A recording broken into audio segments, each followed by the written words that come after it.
How did you make that transition for yourself?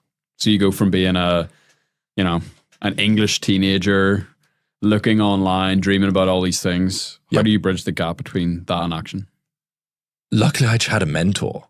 Like, I saw a Ty Lopez ad. He was like, do SMMA. So I was like, all right, I'm going to try SMMA. Okay, Ty, sure. I went around, completely failed, got 0 clients. Then I saw this guy on YouTube that was making fun of Ty. And I was like, this is my sort of guy. He called him Lai Lopez. And I was like, this guy is interesting. I'm going to subscribe to this guy. You're like, the SMA field. He must be telling the truth. Yep. So he had like 200-300 subscribers. For some reason, I just went all in. I was like, I trust this guy. I listen to this guy. I'm going to do whatever he tells me to do. Which I think is an unlock. Like, if you just find someone that you trust and then you just do what they say. Because the main problem with beginners is you overthink. Someone tells you to do something. Or like, there's all these different strategies. What should I do? Even if a mentor tells you to do the wrong thing, it's beneficial to just do what they say because now you're actually doing something. Yes. Instead of just doing nothing at all. So I think that the best advice is to pick one person, the person you trust the most, who has the life that you want to have, and just do everything they say blindly. I mean, it's dangerous advice. Be careful who you choose. But if you choose the right person, you can make significant amounts of progress in a very short period of time. Yeah. Well, it's I don't know who said this. I'm just going to like misattribute it to Buddha because it feels appropriate.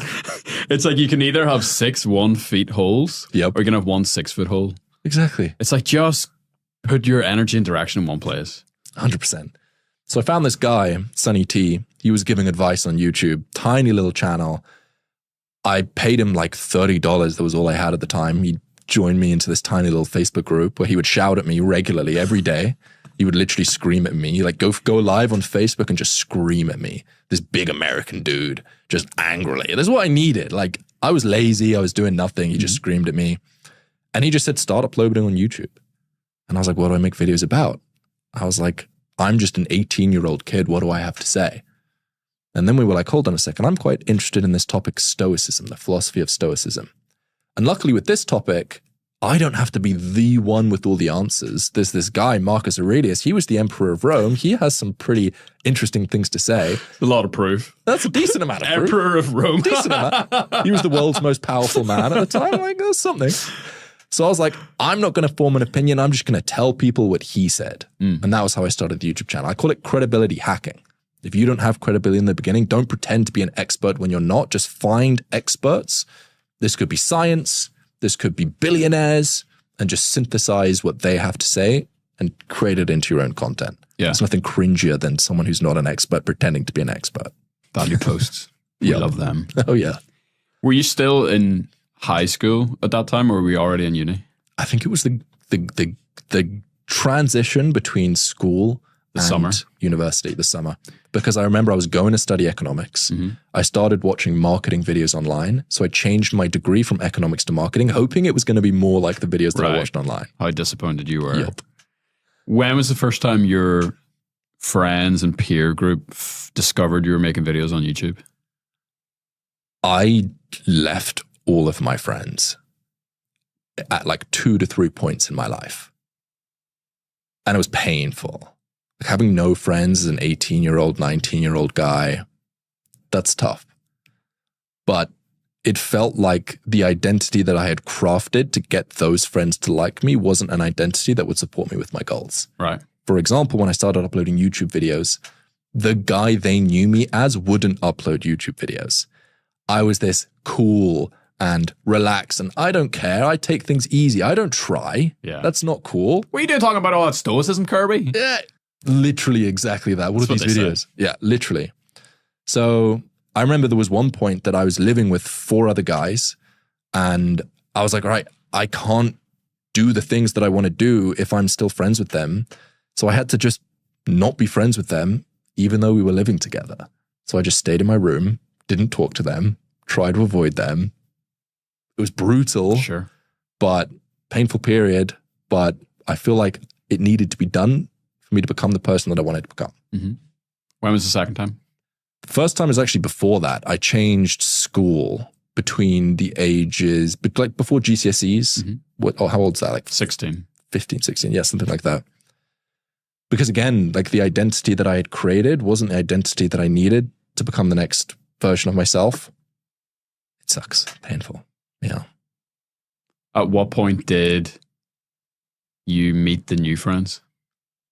I think the easiest way to network is once you've done something interesting enough that people want to know more about you, learn more from you. So, I mean, once you build a YouTube channel to 500,000 subscribers, people want to know you. And luckily, the people that want to know you are also people doing cool things that don't have the limiting beliefs and are building cool businesses and are learning and just applying themselves in life. Yeah. So the new friends started to come very, very, very slowly, one at a time. But now I feel like I've got solid friends that I'm inspired by them. I learn from them, which is the best feeling ever. I feel like it's cliche at this point. I quote Lord of the Rings every episode at this stage. But when you go out on the quest, like very often you start alone. Mm-hmm. And then over time, it's like you look to the left and you're like, who the hell is this dwarf looking guy?